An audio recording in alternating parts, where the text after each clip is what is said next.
이제 오늘 말씀은요, 이제 4장, 5장의 결론 부분이에요. 이제 4장, 5장이 무엇을 이야기하느냐 하면 두 가지를 이야기하거든요. 우리가 오랫동안 보았지만서도 핵심은 두 가지예요. 주님은 반드시 재림하시는데 재림하실 때 우리 모든 성도들, 죽었던 성도들도 일어나 주님께로 끌려 올라가서 누구의 형상으로 변한다는 거예요? 우리 주님의 형상으로 변한다. 여러분들, 먼 이야기, 우리에게 실감나지 않는 이야기 같지만 그러나 이게 어려울 것이 없는 것은요, 지금 예수를 믿는 내 안에는 오직 누구만 계세요? 예수만 계시니까 그럼 당연히 우리에게서 누구만 나타나겠어요? 예수님만 나타나겠죠. 꼭 믿으시기 바랍니다. 믿는 모든 성도 주님이 오실 때 주의 형상으로 변하여 함께 살게 됩니다. 아멘. 이게 이제 첫 번째 이야기고요. 또 두 번째 내용은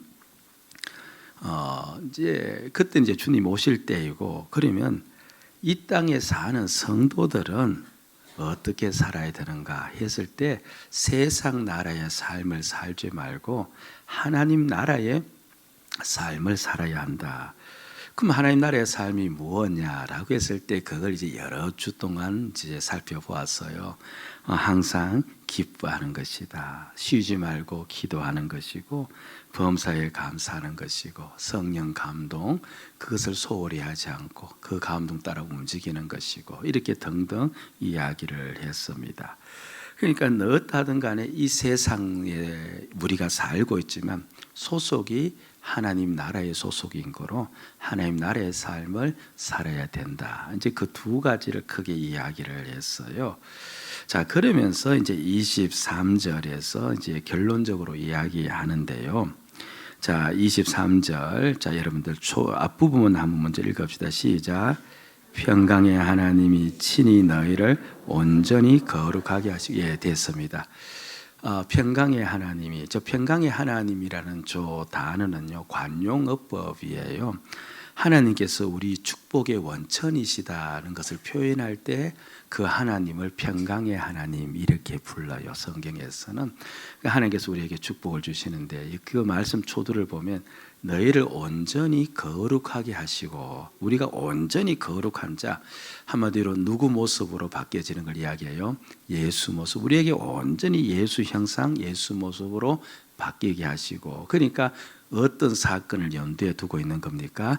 주님 오실 때 우리가 온전히 거룩하게 되어지는 것, 온전히 주의 형상으로 바뀌는데, 그런데 그걸 누가 하시겠다는 거예요? 누가 우리를 그렇게 주의 형상으로 바꾸게 하시겠다는 거예요? 예? 하나님께서 친히, 하나님께서 하신다. 하나님께서 친히 우리를 그렇게 바꿔 놓으신다. 이제 그 이야기로 끝을 내는 겁니다. 자, 그리고 그 다음에 또 나오는 말 있지 않습니까? 같이 읽읍시다. 시작.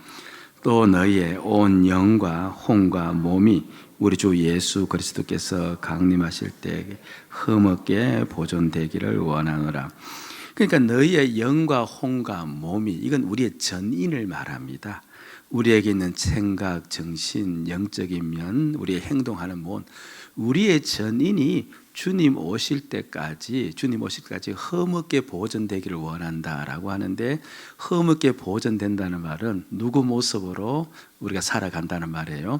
예수 모습. 그러니까 주님이 오실 때도 주의 형상으로 바뀌지만 주님이 오실 그때까지 우리 모든 성도들은 다 예수 모습이 되어 있기를 원한다. 이 앞에서 이야기했던 내용이죠. 근데 결론 부분에서는 이걸 또 누가 하시느냐 하면은 24절입니다.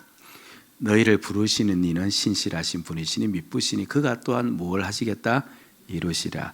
주님께서 하나님께서 우리를 어떻게 하신다는 거예요? 예수 모습으로 변화시킨다. 그 이야기를 합니다. 그러니까 조금 그렇죠. 딱딱한 내용이지만 잘 들으셔야 됩니다. 그러니까 마지막 주님 오실 때 우리가 예수 모습으로 변하고, 그리고 이 땅 살면서도 예수 모습으로 살아가야 되는데, 그 모든 일들을 내가 하는 것이 아니고 누가 하시겠대요? 하나님께서 하시겠다는 겁니다. 하나님께서 우리를 변화시키고 예수 모습으로 바꾸어 놓으시겠다. 이걸 하나님께서 하신다. 이 이야기를 지금 하면서 이 모든 이야기를 끝을 내고 있는 겁니다. 그러니까 여기서 이제 중요한 진리를 보셔야 돼요. 지금 하나님께서 하시는 일이 뭐냐? 그렇죠? 하나님께서 하시는 일이 뭐냐? 결국 우리를 누구 모습으로 돌려놓는 거예요?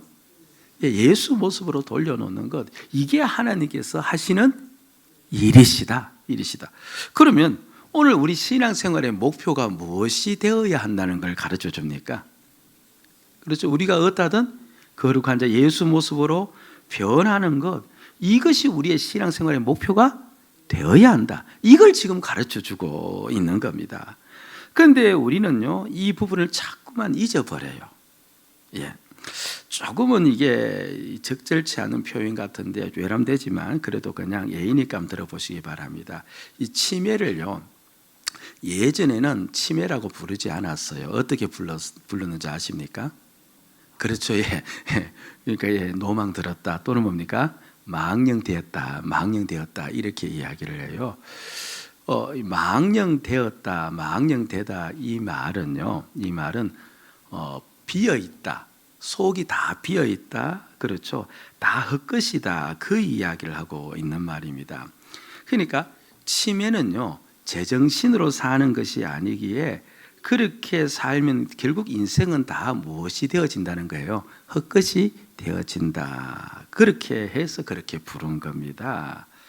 우리를 부르신 이 하나님의 목표, 이걸 잊고 살아버리면 우리 신앙생활은 한마디로 무엇이 되어지는 거예요?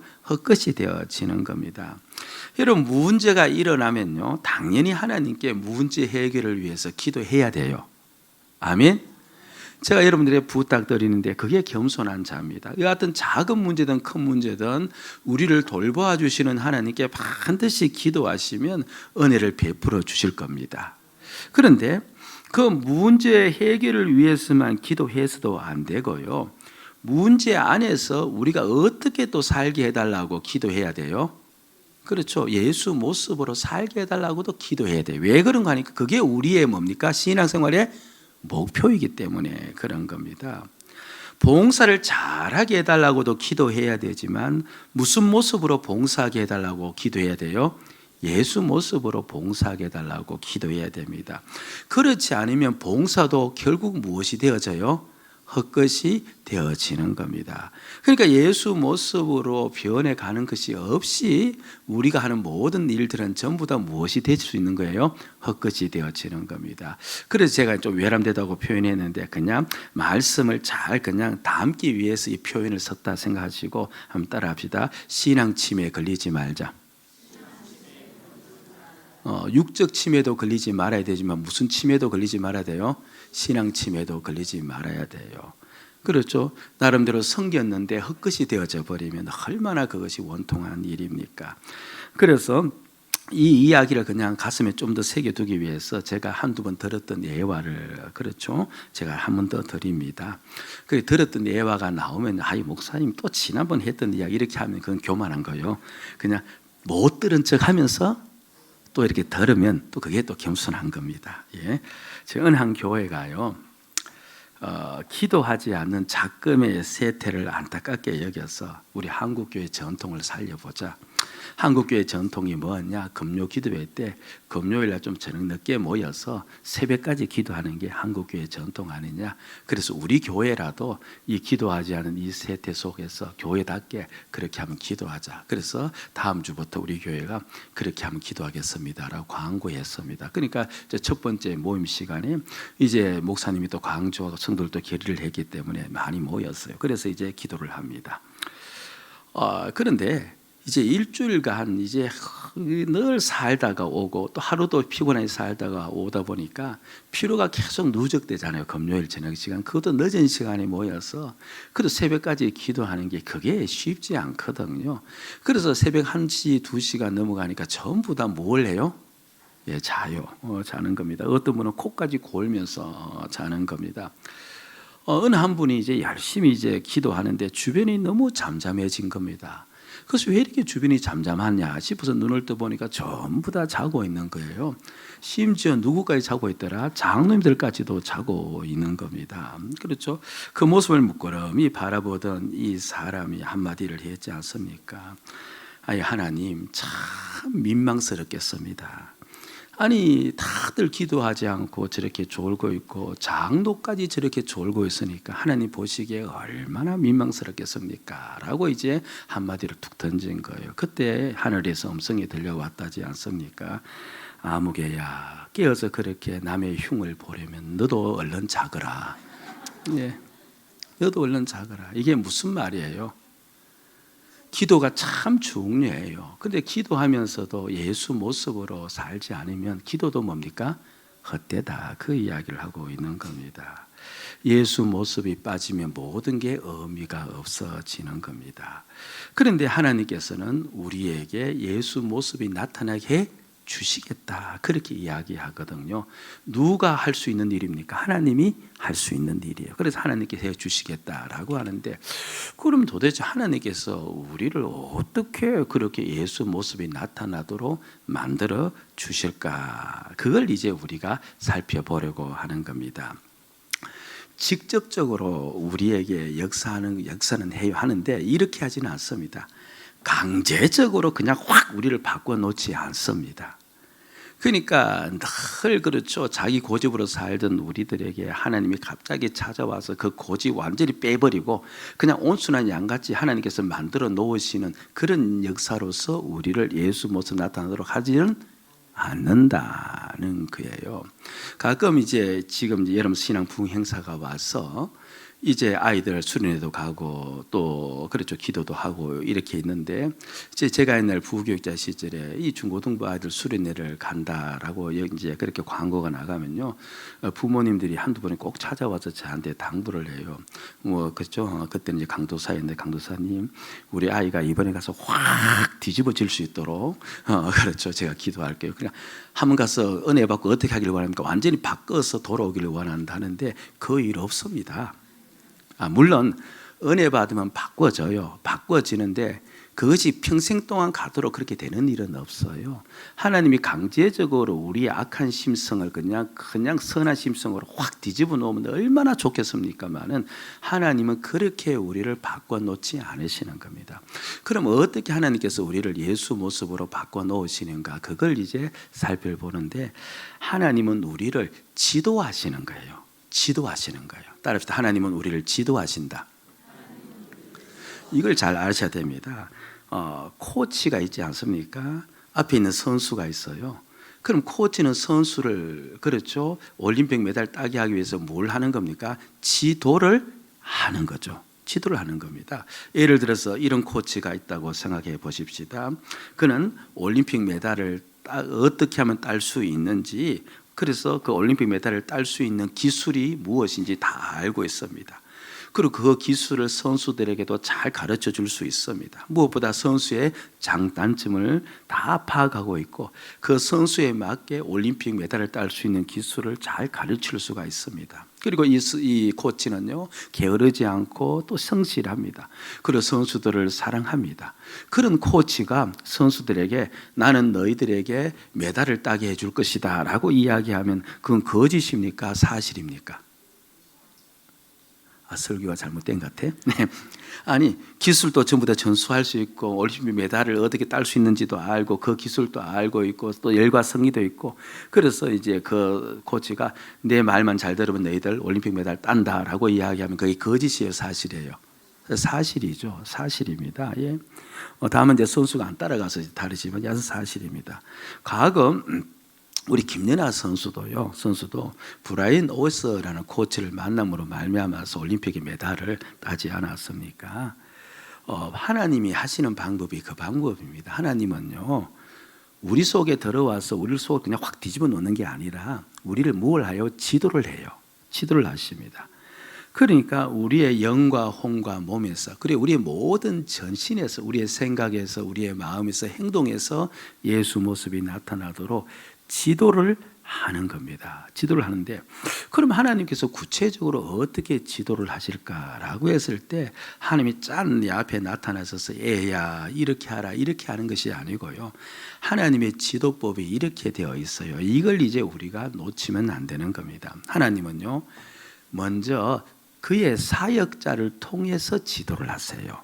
자, 데살로니가전서 2장 11절 12절 한번 가보시기 바랍니다. 자, 천천히 한번 읽어보세요. 시작. 너희도 아는 바와 같이 우리가 너희 각 사람에게 아버지가 자기 자녀에게 하듯 권면하고 위로하고 경계하노니 이는 너희를 부르사 자기 나라와 영광에 이르게 하시는 하나님께 합당히 행하게 하려 하심이라. 자, 앞부분에 보면요.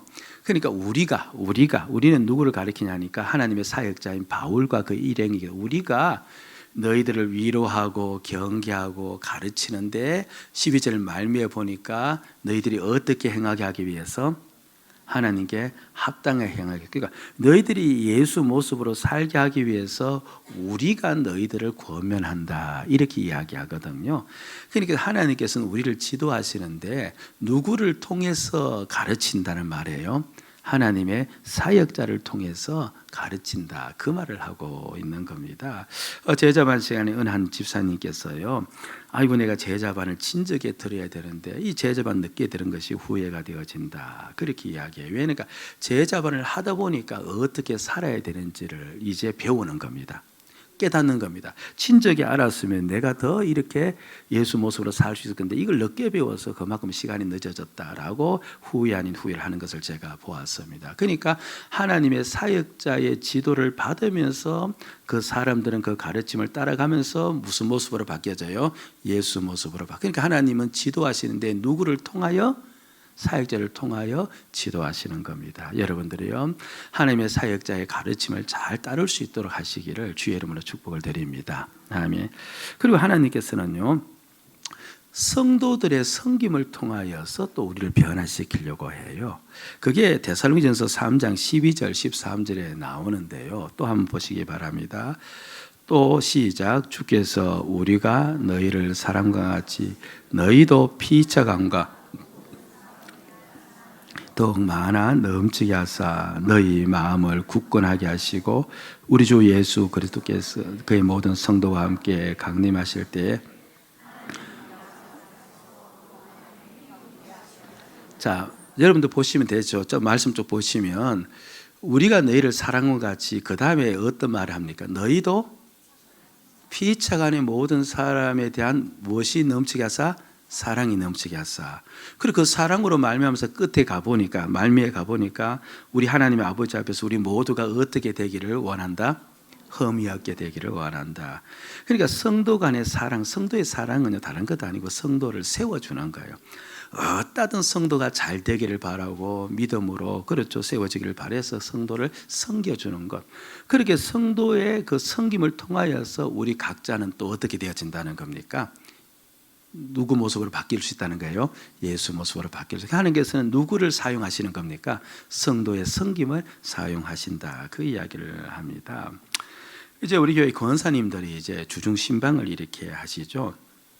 신방 받으시는 분들의 입장에서는요, 참 이게 부담스럽잖아요. 부담스럽기도 하고, 또는 뭔가 귀찮기도 하고, 뭐 그런 마음이 얼마든지 들 수가 있습니다. 그렇죠? 가만히 내버려둬도 잘 믿을 건데, 그렇게 또 오시고 이렇게 하니까, 한편으로는 또 마음속에 뭡니까? 저기 또 그런 뭡니까? 또 이제 벽도 있을 수가 있는데, 한번 생각해 보세요. 사실, 신방자들이 무슨 개인적인 이익을 보려고 신방하겠어요? 그렇지 않겠습니까? 그들 또한 바쁘고 피곤하기는 다 마찬가지입니다. 그럼에도 이제 그렇게 하는 까닭은 무엇 때문에 그래요? 다 서로 예수를 잘 믿었으면 좋겠다. 예수 잘 믿게 하기 위해서 그런 겁니다.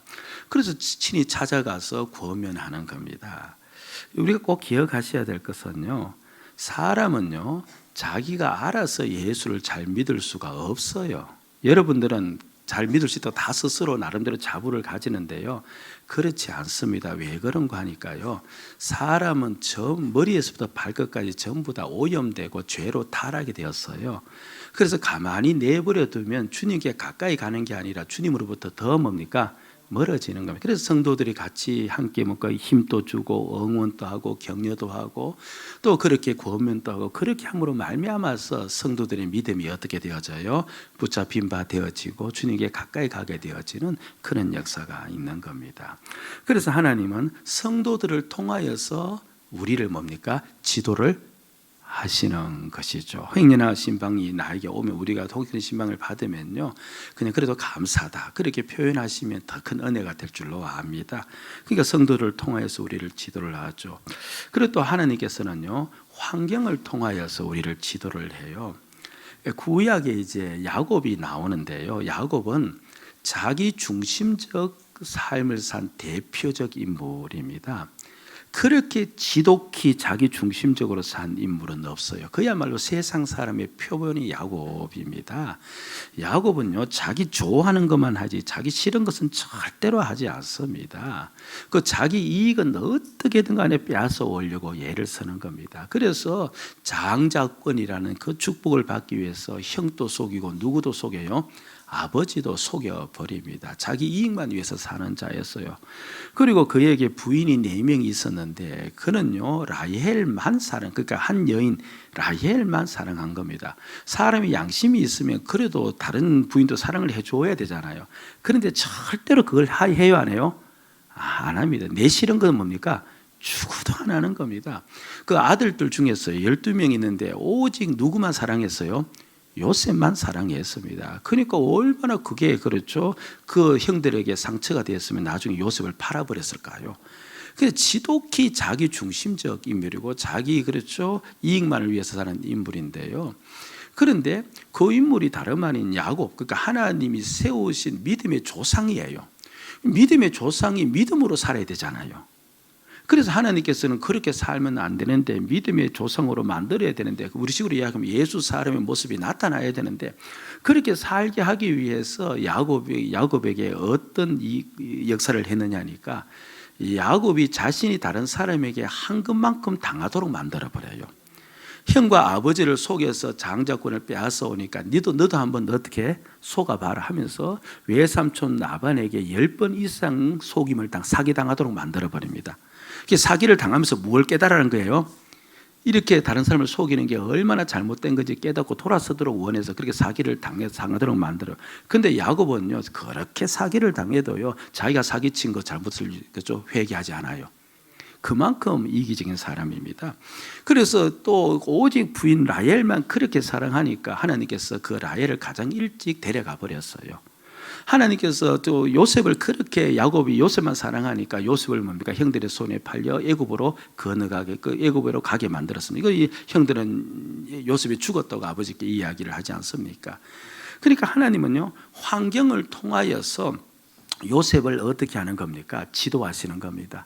너 그렇게 개인적인 이기적 마음으로 살아서 안 돼. 어떻게든 예수 모습으로 살아야 돼. 환경을 통하여서 말씀을 하세요. 물론 잘못하지 않아도 다윗과 같은 모세 같은 사람도 어려운 환경 속에서 그를 연단시키지 않았습니까?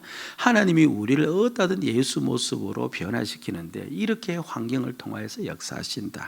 다시 한번 정리합시다. 하나님은 우리를 지도하세요. 우리를 지도하심으로 우리를 변화시켜요. 아멘. 근데 지도하시는데 하나님은 누구를 사용하는 겁니까? 사역자의 가르침을 사용하고 성도의 돌봄을 사용하고 그리고 환경을 사용하는 겁니다. 그러니까 저와 여러분들이요, 진정 하나님이 나를 고쳐주시는 것을 믿으면요, 우리는 사역자들의 가르침을 순종할 수 있어야 돼요. 아멘. 그리고 성도의 돌봄을 기꺼이 수용할 수 있어야 되고, 그리고 환경을 통하여서 주님의 뜻이 어디 있는지 물어보시고 예민한 감각을 세워서 그렇게 나아가셔야 됩니다. 거기에 우리가 바뀌어지는 역사가 있다는 것을 일러주고 있는 거죠. 자, 그 다음에 하나님께 크게 두 번째예요. 하나님 우리를 지도하시고 또 하나님께서 우리를 변화시키기 위해서 뭘 하시느냐 하니까요, 하나님은 성령의 능력을 통하여 우리를 변화시켜요. 따라합시다. 성령의 능력을 통해 우리를 변화시킨다. 세상의 모든 지도자는요, 가르치고 위로하고 격려하고 힘을 북돋아 줄 수는 있어요. 그런데 능력을 주지는 못합니다. 그런데 하나님께서는 우리를 거룩히 하기 위해서요, 능력을 주세요.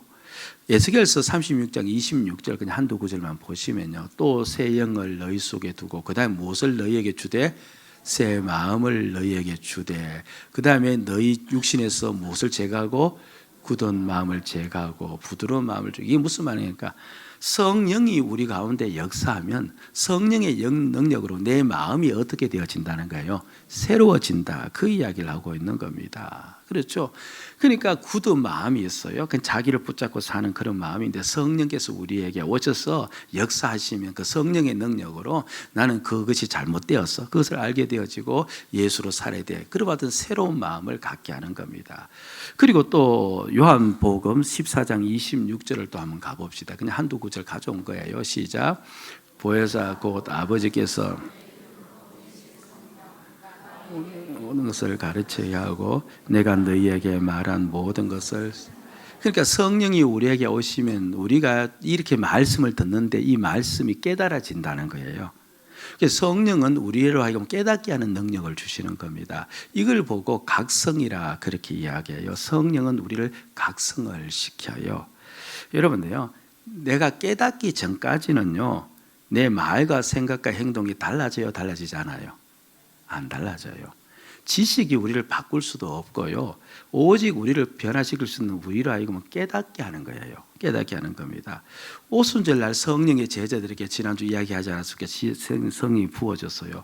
그래서 제자들이 깨달았어요. 그전에도 예수가 자신의 주이심을 알았어요? 몰랐어요? 알았어요. 그런데 성령이 오자 그 능력으로 정말 예수가 나의 주이시구나 그것이 깨달아졌어요. 각성이 된 거예요. 각성이 되자 그들은요 그때부터 나는 죽고 예수로 사는 그 역사가 일어난 겁니다. 여러분 우리가 수도 없이 우리 교회에서 나는 죽고 예수로 산다는 말을 들으면서도요 내 삶 속에 큰 변화가 일어나지 않고 있다는 것은 아직까지 그게 나에게 무엇되지 않았다는 거예요. 깨달아지지 않은 겁니다. 그럼 우리가 뭘 해야 돼요? 성령을 구하셔야 돼요. 성령의 능력을 구하셔야 됩니다. 그런데 이게 어려운 건 아니고요. 지금 여러분들 이 자리에 지금 앉아 계시면서 한번 시험을 해보시기를 바랍니다. 그렇죠? 주님, 제가 정말 주의 말씀을 깨닫기를 원합니다. 성령의 능력을 제게 주시옵소서. 여러분 제가요 요 짧은 기도지만 속으로 그와 같은 기도를 하면서 오늘 말씀을 한번 들어보세요. 그러면요 여러분들이 실제로 마음속에서부터 깨닫는 것이 있게 되어져요. 한번 실험을 해보세요. 근데 제가 이렇게 이야기해도 간단하잖아요. 주님 제가 깨닫기를 원하면 성령을 주옵소서. 이거 몇 초 만에 끝이 나요. 그냥 2, 3초 만에 끝이 나는데 이렇게 하라고 해도 안 해요. 우리는 그만큼 성령의 능력을 잘 구하지 않는 그 같은 경향이 있는 겁니다. 그러니까 하나님이 우리를 반드시 고치기를 원하고 변화시키기를 원하는데 그것이 우리의 이제 신앙생활의 목표가 되어져야 돼요. 그게 없으면요 신앙생활은 전부 다 헛것이 되어지고 인생도 헛것이 되어져요.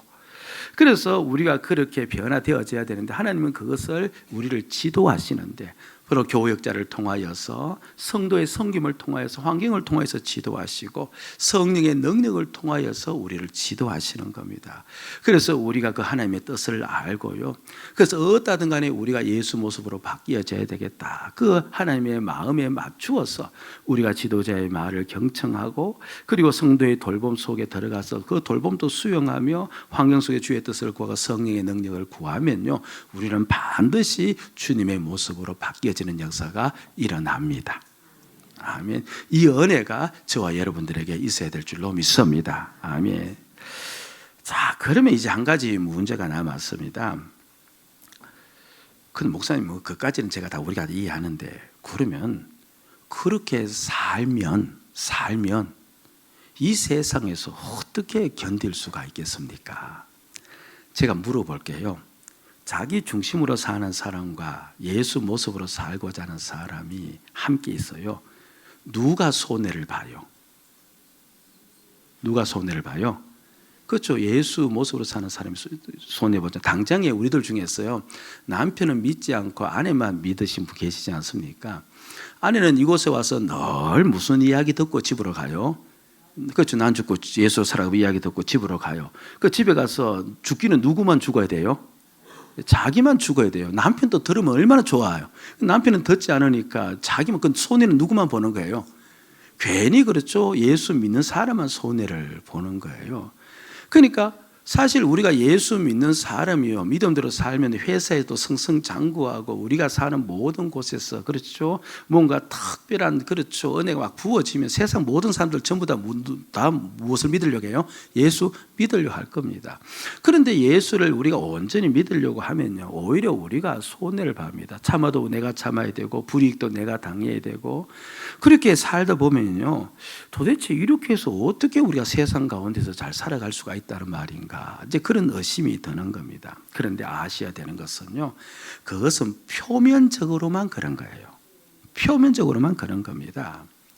하나님께서요, 요셉을 향하여서 호칭을 하나 붙여주었어요. 어떤 자라고 이야기했는가 하니까 너는 형통한 자다라고 이야기한 겁니다. 그런데 그 호칭을요, 언제 붙여주었느냐 하면요, 바로 이 요셉이 형들에 의해서 인신매매가 돼요. 인신매매가 되어 애굽 보디발의 집에 노예로 와 있을 때, 그때 하나님이 나타나셔서 너는 어떤 자라고 호칭했다는 거예요? 형통한 자라고 호칭한 겁니다. 여러분, 이게 말이 돼요? 요셉에게 형통한 자라는 호칭을 언제 붙여야 되는 거 하니까, 인간적 기준으로는요, 요셉이 나중에 애굽의 총리가 되잖아요. 그럼 총리가 되었을 때 어떻게 해야 돼요? 너는 형통한 자다. 그럼 우리는 뭡니까? 아, 그렇구나. 아니면 하다못해 요셉이 어디에 있을 때 아버지 집에서 왕자 대우를 받으면서 그렇게 거기서 그렇죠 호의호식하고 있을 때 형통한 자라 하면은 그렇죠, 이해되는데, 지금 요셉은 어떻게 되었습니까? 아버지 집에서도 그렇죠, 그곳에서도 그렇죠 나왔고 형들에게 팔려서 가장 큰 배신의 경험을 하고 그 자유인이 노예가 되어서 앞날을 예측할 수 없는 가장 힘든 환경, 가장 비참한 자리에 있을 때 하나님께서는 짠 나타나서 너는 어떤 자다? 형통한 자다. 그렇게 이야기를 했습니다. 우리가 잘 나갈 때가 아니고요, 그러니까 우리가 지금 여러 가지 문제 속에 막 얽혀 설켜 있는 그때, 앞날 또 어떻게 될지 모르는 그때 하나님께서 나타나서 야, 너 형통한 자다 이렇게 이야기하면 우리가 어떤 반응을 보일까요? 이게 무슨 뚱딴지 같은 소리입니까? 그렇게 할 수도 있지 않습니까?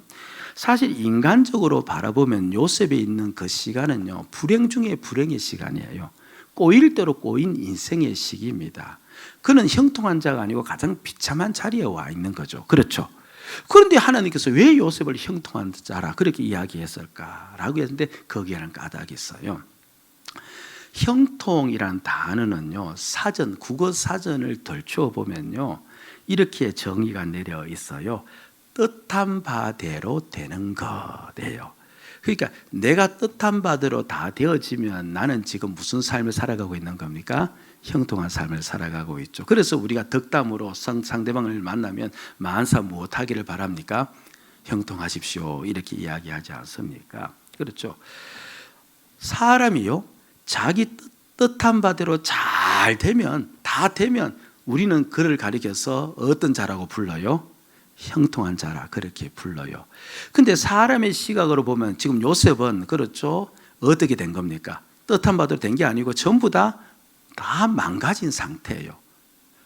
그런데 하나님께서 그를 형통한 자라고 부른 것은요, 요셉은 자기 뜻한 바대로 된 게 아니고 누구 뜻한 바대로 되었다는 거예요? 하나님의 뜻한 바대로 되었다, 그 말을 하고 싶은 거예요.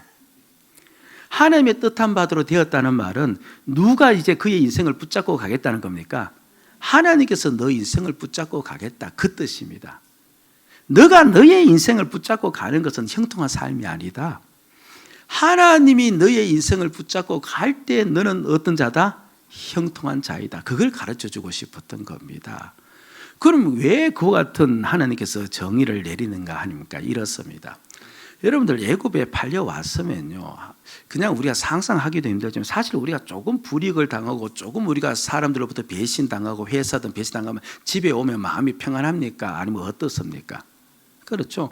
견딜 수 없어지잖아요. 그렇죠. 막 속에서 불이 일어나는데, 근데 놀랍게 요셉은 그 형들에게 팔려와서 노예로 있는 그 비참한 처지에 있으면서도요, 요셉의 시선이 하나님께 고정을 시킨 거예요. 시선을. 그 어떠든 간에 하나님의 뜻대로 살아가려고 요셉이 작정을 합니다. 내가 하나님의 마음에 맞춰 살아가야 되겠다. 하나님의 마음에 맞춰 살겠다라고 목표를 가지고 그렇게 살려고 하니까 불평을 할 수 있어요, 없어요?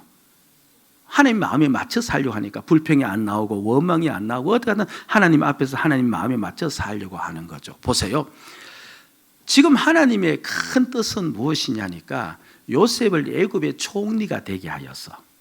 그리고 그로 말미암아 자신의 집인 이스라엘 가나안에 있는 그의 형들 그 모든 가족들이 살게 만들고 그리고 장차 이스라엘 모든 집이 애굽에 와서 번성하도록 해서 가나안 땅에 들어가는 것 조금 어렵지만 여하튼 그 모든 집을 전부 다 구원하고 그곳에서 번성하게 하기 위해서 하나님은 요셉을 애굽에 못 되게 하기 위해서 총리 되게 하기 위해서 하나님은 요셉을 애굽에 보낸 겁니다. 보낸 거예요.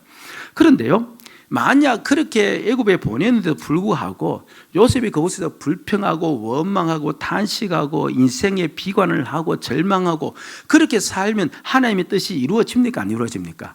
안 이루어지는 겁니다. 그런데 그는요, 그렇게 자기 본의로 살지 않고 누구에게 맞췄다는 거예요? 하나님께 맞춘 겁니다. 그러니까 누구의 지도를 받는 겁니까? 하나님의 지도를 다 받고 있는 겁니다. 다 받고 있는 거예요. 여러분들, 세상에서 가장 미련한 자가 누군지 아십니까? 지식 없는 자가 아니에요. 그렇죠? 세상에서 가장 미련한 자를 성경에서는요, 한마디로 딱 정의해 놓았습니다. 자문에 보면 어떤 자를 보고 미련한 자 합니까? 지도를 받지 않는 자예요. 그래서 가장 미련한 자식은 어떤 자식이냐니까 부모의 지도를 받지 않는가. 우리가 예수를 믿으면서요, 하나님의 지도를 받지 않으려고 하면요, 그 사람은 가장 미련한 자가 되어지는 겁니다. 그런데 요셉은요, 하나님의 지도를 받으려고 한 겁니다. 이 환경 속에 몰아넣고 이 어려움 속에 몰아넣은 하나님의 뜻이 있음을, 그렇죠, 어떻게 해서 그런 믿음이 생겼는지는 성경에 설명하지는 않고 있어요. 그러나 결과론적으로 그런 믿음이 있었던 것은 나오고 있는데, 그래서 어떤 하나님의 마음에 맞춰서 하나님의 뜻에 맞추어서 요셉이 살려고 하는 겁니다. 그러니까 지금 선수가 코치의 말의 의도를 따라서 어떻게든 그렇게 살려고 막 하지 않습니까? 그러면 이 선수는 누구의 지도를 잘 받고 있어요? 코치의 지도를 잘 받고 있듯이 하나님의 지도를 잘 받고 있는 겁니다. 그럼 이렇게 계속 하나님의 지도를 받으면, 선수가 코치의 지도를 받으면 올림픽에 메달 따듯이 결국 이 요셉도 하나님의 뜻한 바대로 어디에 세워져요? 애굽의 총리가 되어질 것이고, 그리고 결국 그로 말미암아 자신의 온 집이 구원받고 이스라엘 집이 새롭게 번성하게 되는 기회를 맞게 되어질 겁니다. 그러니까 지금 요셉이 이 걸음걸음이 누구의 뜻대로 다 되어져 가고 있습니까? 하나님의 뜻대로 다 되어져 가고 있으니까 하나님 보시기에 요셉은 어떤 자예요? 형통한 자예요. 너는 정말 형통한 자다. 내가 너의 인생을 붙잡고 갈 수 있도록 너는 나를 만들었다.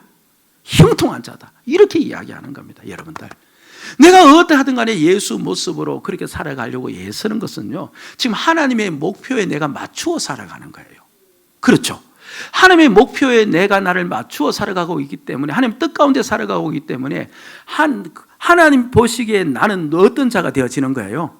형통한 자가 되어져. 사람들 앞에서는 지고 사람들 앞에서는 그렇죠, 좀 손해보는 것 같아 보일지라도 하나님은 나를 지금 형통한 자로 세우고 있고, 그리고 내 인생을 누가 붙잡고 있겠다는 거예요? 하나님이 붙잡고 있겠다는 거예요. 하나님이 나의 인생을 연주하겠다는 거예요. 하나님이 내 인생을 세우시겠다는 거예요. 그래서 그를 향해서 형통한 자라듯이 바로 우리에게서 형통함은요, 내가 하나님의 목표를 붙잡고 살아가는, 결국 내가 예수 모습으로 살아가기 위해서 성령을 구하고, 그리고 하나님께서 보내신 그 모든 사람들을 통하여서 내가 하나님의 뜻을 알려고 할 때 여러분들을 기억하시기 바랍니다. 손해보는 것도 아니고요, 뒤로 물러간 것도 아니고요, 나는 어떤 길을 걷고 있는 거예요? 형통한 길을 걷고 있는 거예요. 아멘. 예. 오늘 이제 맥주 감사절이에요. 맥주절은요, 이 보리 열매를 거두는 날임을 통하여서 이제 주님의 생업에 감사하는 날이기도 하고요, 동시에 이 맥주절은요 77절 오순절이라고도 불러요. 오순절에 무엇이 오셨죠? 성령이 오셔서 성령이 오심으로 우리에게 더 이상 성령의 열매 예수 성품, 예수 마음, 예수 행동으로 살아갈 수 있게 됨을 감사하는 날입니다.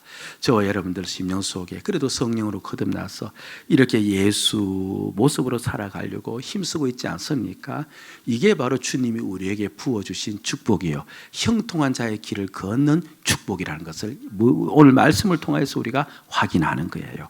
여기에 대해서 우리가 감사를 하는 날입니다. 진정 복된 감사가 우리 가운데 흘러나올 수 있기를 주의 이름으로 축복을 드립니다. 이제 모든 말씀을 마무리하고 데살로니가 전서를 마무리합니다. 데살로니가 전서를 쓸 때 데살로니가 성도들이 예수를 믿은 지 얼마 되었다? 22주 전의 이야기예요. 데살로니가 성도들에게 이 편지를 쓸 때, 이 편지를 받을 때 데살로니가 성도들은 예수를 믿은 지 몇 개월째다? 6개월째다.